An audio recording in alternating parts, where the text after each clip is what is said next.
साम्राज्य, सामान्यांचा असामान्य आवाज। उदगीर तालुक्यातील अवलकोंडा येथे अंगणवाडीत साप आढळून आल्याची घटना 18 जून रोजी सकाळी घडली। या घटनेमुळे बालकांमध्ये भीतीचे वातावरण पसरले आहे।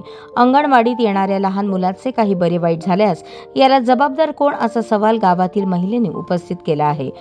अवलकोंडा येथे एकूण 3 अंगणवाड्या असून 3ही अंगणवाडीमध्ये मुलांना पिण्याच्या पाण्याची सोय नाही। मुलांसाठी अंगणवाडी सेविकेला पाणी बाहेरून आणावे लागत आहे, असाही प्रश्न गावातील महिलांनी उपस्थित केला आहे। 10 मिनिटाला मी साप पाहिलो आणि मारलो, बालवाडीमध्ये मारलो। लेकरं लहान लहान होते, त्या टायमाला कोणी बी नव्हते बालवाडीचे। आज अवलकोंडा गावामध्ये अंगणवाडीमध्ये